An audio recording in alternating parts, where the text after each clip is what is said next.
Hey folks, welcome to this week's episode of the Quinn Show. If you've listened before, you know that I typically tackle the biggest headline of the week.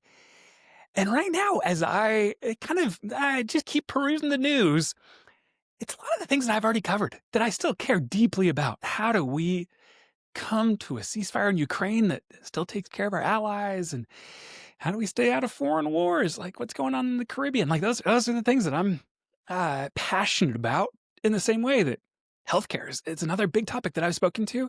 But because each of those I've already done an episode on, I want to do something totally different, which is take you behind the scenes of what a week in my life looks like as an AI entrepreneur. And in this case, a week that I just spent at Meta's headquarters.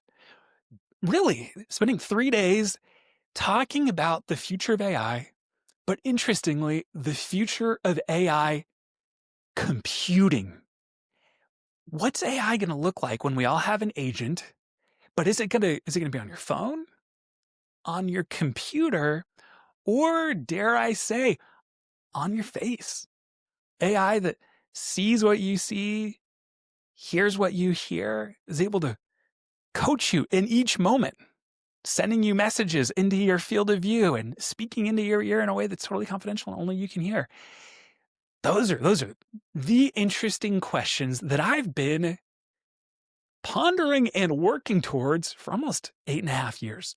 So here's how I'm going to frame this: is instead of going about, I don't know, around it in a super long form explanation, I'm just going to tell you exactly what I think, in our case, language learning is going to look like at the end of the decade, if not sooner.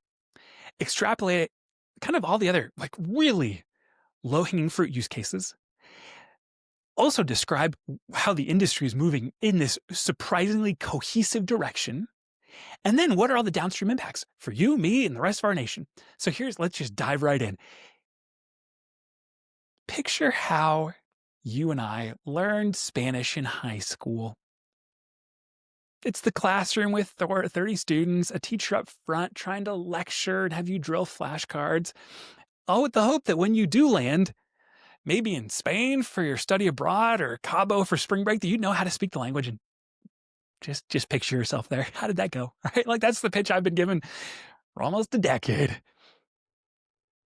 Now picture an era that once again is, I believe, 3 years out, where instead of the high school classroom with 30 other students, you put on what will look honestly like a pair of sunglasses. With the click of a button, say, hey, I want to take me to the virtual Barcelona. I want to practice ordering tapas from a AI avatar that looks lifelike.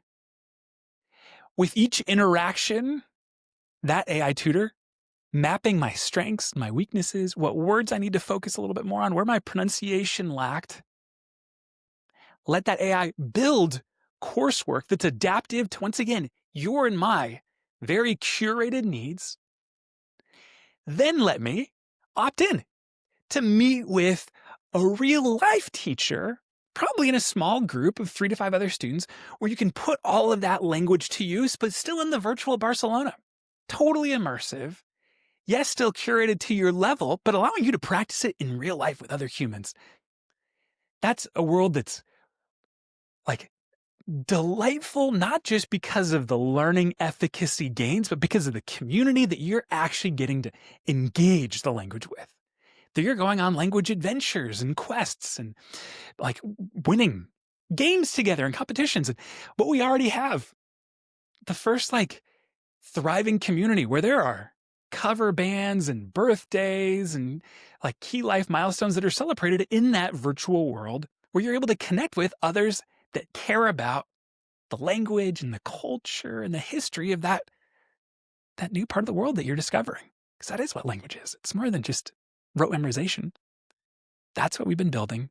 And that's what most people would call VR, virtual reality, where you go to the virtual Barcelona.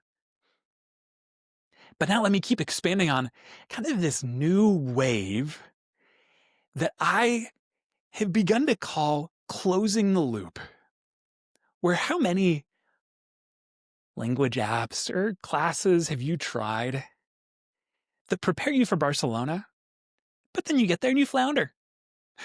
That's what all of them do. They say, hey, here's the prep, and now good luck. Jump off the deep end and hope you can swim. We're now picture a world where, man, you've just done everything I described, but now you land in Barcelona. The real one, not the virtual one. And that same pair of glasses that look hip and look just like the Ray-Bans that you owned before are still with you. And when you order the tapas in real life, if you make a mistake, it can support you in your moment of need. You can ask key questions as the conversation is kind of going along. And man, the moment you struggle with, okay, I'm sitting at the tapas bar. What's the word for tomato sauce or plate? Or how do I do a proper greeting in like the formal tense? Or what if you just want to be able to say, oh, I don't even have the time to ask for the translation. Hey, Meta, what's that? Or hey, Immerse, what's that? And all of a sudden, boom, the snapshot is taken. Let me keep extrapolating out. And then what if, after your evening on the town, every part of you engaging in the language in now real life, not simulation, that same pair of glasses is able to collect every piece of data, every mistake you made, every question you asked, every photo you took for a new object that you wanted translated and added to your flashcards, so that it closed the loop. So that when you are there in real life, you still have the assistant that's bolstering you, and it's taking all of that intel and using it to fortify your unique learning journey. One where how you performed and what mistakes you made in the real world is actually now informing how you practice the next evening. When you're back home at the hotel and you're like, oh, how did I do? Can I listen to that back? Can I see what I mispronounced? Oh my gosh, I said the wrong word there. Okay, add that to my flashcards. That's a vision for language learning that I get so fired up on. And it's one that I've already, like I said, 8.5 years of blood, sweat, and tears. That's the one I'm chasing after. But when you picture all of those use cases I described, where the thing on your face sees what you see, hear what you hear, is now supporting you on the trade show floor when you're trying to close a sale, when you're trying to navigate to the convention hall, and all of a sudden the map is right there in your field of view. Every question you have, there's that immediate answer. And that all of a sudden your AI assistant or companion is with you every moment, supporting in the same way that if you saw the movie Iron Man, Tony Stark always had his little AI assistant in his field of view, sending little messages, turn left here. Oh, respond to your wife with this text message. That's a world that sounds really sci-fi, but here's the part that's probably going to blow your mind, is every part of that technology exists today in all of the big laboratories at Meta, at Google, at Apple, and now soon OpenAI. It's not a question of if, but when, and not when will it be invented, when will it be mass produced. Once you wrap your head around that, it really does change your view on how integrated AI is expected to be into our day-to-day, and why companies like Meta have invested $70 billion towards this vision. It's not a vision to just all of a sudden use a headset on your eyes to make video games a little bit cooler. It's not to just like watch a Netflix movie on a big screen TV. It is to move the computational device that was your laptop and then your mobile phone from down here, looking down, to all of a sudden allowing you to look up and engage the world around you in a way that gives you superpowers, in a way that changes the way we interact, but still keeps the human at the center. If you're like me, you probably see pros and maybe some cons. Maybe it feels a little scary. But I'm gonna now just explain, like, wow, how are all these big industry titans moving towards this trajectory? And then what does it mean for you and me? And honestly, our country. Like I said, Meta started investing into this vision in 2013 when they bought Oculus. They've invested $70 billion, still a consistent 15 to 17 billion a year, and they're continuing to. And despite some of the headlines of, oh, okay, here's some areas where they're cutting and here's some areas where they're investing more, I'm now publicly allowed to say that, like, I have tried some of the glasses that aren't expected to come out for maybe 2 or 3 years, but they are utterly game-changing. Utterly game-changing. Where, in fact, I don't even need a controller. All of a sudden, I have a electromyography wristband that is tracking the little electric pulses on my movements so that I'm able to swipe up and down on thin air, and that instantly is getting tracked from my brain to my wrist to my glasses. Really, really cool tech. Meta has been investing in that for 12 going on 13 years. And they have this multi-track system that now Google is emulating surprisingly closely, that realizes each of these different form factors will come to a head and unify. One where VR exists today for $300 and you're in a totally enclosed headset, but at the same time, a separate form factor where you can slip on those sunglasses, quite literally co-branded with Ray-Bans, that for the first time last month now goes beyond just the camera saying what you see and the AI being able to speak into your ear, but having what's called a heads-up display, having a monitor in your right eye, the same thing I got to try last week, that all of a sudden is giving me my Google Maps directions. That's letting me really quickly swipe it with that really cool wristband and see the text message just came through from my wife.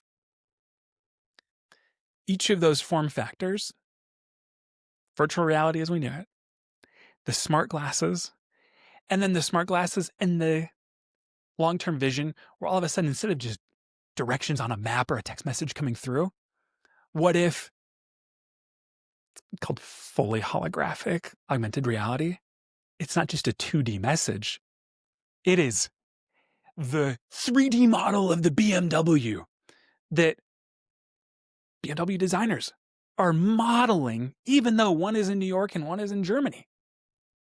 And they're able to, with those glasses, see the hologram in their conference room and collaborate while seeing each other's holographic virtual representation to see their, like, avatar that looks just like them within their field of view in their glasses. It's those two visions that are seeing historic investment to combine, to turn into one form factor that can do both equally well, to do the fully simulated world and also be there in your moment of need, projecting information over your field of view while you're looking at your colleague across the conference room table. Meta has been the pioneer, but now here's the reason it's getting so interesting. Google's been investing in this space also for a decade. They had their own first attempt at smart glasses years ago, and yet their XR, extended reality, show this week was mind-boggling in how much their vision is now similar, if not having like near parity to what they're seeing Meta pull off. It's the same thing of the larger vision for spatialized computing, all AI assisted by their model, Gemini, that intentionally spans each step from virtual reality to holographic AR, all the way down to just the really cheap and easy sunglasses that listen and hear and see what you see and assist you today. Google's doing the exact same thing. Apple, all the leaks are showing that they are still investing into their VR headset, but also their smart glasses. That's all AI assisted. The next one that really caused some exciting waves in my venture capital circle is that OpenAI cut a deal with the most prolific designer at Apple, Johnny Ives. He's the creator behind every major innovation. The iPhone, a lot of the form factor of the original Mac. This is a guy that was like the right hand to Steve Jobs for a generation. He's been running his own design studio for a handful of years now that OpenAI just acquired. It's called Love From. And it is all around innovating the form factor for AI, the way that it presents in your real life. There's rumors that, oh my gosh, is it going to be a necklace? Is it going to be like a pendant that you can wear? Or even more of the speculations, will it be some form of wearable on your face, some kind of glasses that's powered by OpenAI? To have all the big tech players and now OpenAI all skating towards the same puck is just, it's a fascinating kind of turn of events. Where if you're a friend of mine, you know, in 2018, nobody knew about VR. In 2020, it was all the hype. Oh my gosh, Facebook became Meta. In 2023, it kind of started to plateau and investors lost interest. And now in 2025, AI is breathing new life into an industry that technically dates back decades. But that's how tech goes. It's these fits and bursts of rapid progress and then hype. And then the hype wearing off and the builders just continuing to plow ahead until the next inflection point when kind of the next hype cycle follows. And that's totally what's occurred just in my kind of career in this segment. So how does one start to speculate, like, well, what's the timeline? Like, how far off is this? The amazing part is those different examples that I've given, like VR, totally live today. The smart glasses, an awesome purchase that's now available on Meta's website. The full holographic, I've tried. It totally exists. It's now just around getting the cost down. There's all these really interesting reports that Meta intentionally started publicizing that full holographic AR headset called Project Orion in 2024. If for no other reason than to prove to the supply chain decision makers that, hey, Meta is going this direction and we need mass production of new materials that have never required scale before. The actual material in the lens, silicon carbide, hasn't been produced at this scale ever. And to spin up a supply chain for a new like source material takes 3 years, easy, to get it in such mass production that it then brings the cost of the headset down to something consumers can afford. That's the exact stage we're in. And those suppliers, kind of the starting gun fired in 2024, it's 3 years. That's what most prognosticators have kind of landed on. That's all the trends that I'm seeing.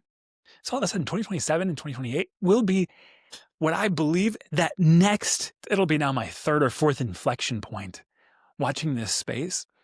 And it'll be the first time that all of these visions start to combine into one form factor that follows you everywhere you go. And that redefines work, education, human collaboration, human connection. And that's where I think I want to end, because I want to cast this vision in a way that helps you understand, whoa, AI is going to interact with me in a far different way than I anticipated. The big tech players have a vision that is starting to congeal, starting to like codify in a really similar direction. that there's historic amounts of R&D getting invested into it. And what does that mean for society? What does that mean for all of us? And here, I've got so many thoughts. But I think the one that I am most thrilled about is the way that all of this tech will be the great democratizer. To be a founder 20 years ago, you needed to know all the wealthiest investors. You needed to know how to, like stack your own servers because AWS didn't exist. You had to do all of these steps that ultimately made it really prohibitive. Unless you kind of came from upper class means and went to a really good school and took the right internships and everything just kind of lined up perfectly. In the same way, business leaders, political leaders,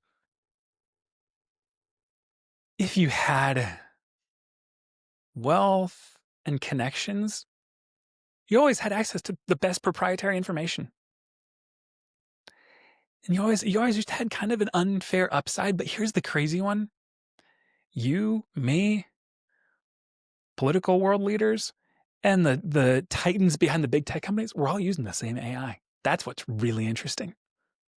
It's not like they have a different model that they're keeping to themselves. It's totally the opposite. It is an arms race to mass produce the highest form of intelligence and put it in everyone's hands. Mark Zuckerberg and Bill Gates and Elon Musk, they don't have better AI that they're keeping to themselves. It's not the case. And then to all of a sudden, not just give the working class American AI that is interacting with them on their face day in and day out. Man, what does that mean for developing nations? What does that mean for students in India, for software engineers in Africa? It's the great democratizer. It's the idea that, wow, we are putting the most powerful tools in everyone's hands that will unlock a lot. And I am banking on and want to push towards a lot of good. A lot of students that now have way higher educational outcomes and far better access. A lot of startups that all of a sudden can compete on the global scale. I think the next one that maybe I'll end with is something that I will totally admit that I was so moved by and surprised by is in this set of meetings at Meta, they were really intentional about including like a large percentage of the people in the room had impaired sight and hearing. Which admittedly, I've been to a lot of conferences and that isn't normally the case. It was super moving that all of a sudden I'm like, oh my gosh, I'm such an idiot. Why wasn't I even thinking of this? The gentleman I sat next to has been blind his entire life. And now this first set of AI glasses that he can wear that look fashionable, that are affordable, that aren't these $5,000 to $10,000 units, is able to guide and narrate him throughout his physical surroundings. Like, whoa, wait, that is you. That's so cool. That's so cool. And in the same way that those same glasses will help a hearing impaired individual be able to hold a conversation with me by seeing the live translation of what I'm speaking annotated into his field of view on his glasses for him to see. It's like, oh my gosh, why didn't I think of that? That's such an elegant solution and really, really inspiring that all of a sudden, like these trickle down effects of AI and technology are serving individuals that most need it, that typically have been kind of marginalized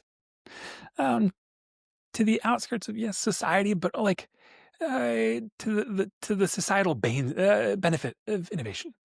Often comes to them last, and right now I'm like, oh, it could come first. That moves me. That gets me really excited. So it's not just a student that I care about in the Middle East or Africa that now can speak English, but man, it's now this friend of mine that I sat next to whose life is going to get changed by this technology. That's what it's all about. That's what it's all about. So I'm going to end there. Hopefully that's an interesting look behind the scenes. I'll add a link so you can see like my post and some of the photos that I had from the 3 days. Yeah, if you're a friend of mine or if you're interested, shoot me a DM or a comment about something that stood out to you. And how does this get you excited about the future or nervous or what other emotions? Because I'm sure it's a basket of both excitement and nervousness. But otherwise, another episode down. Thanks so much for listening, and I'll see you next week.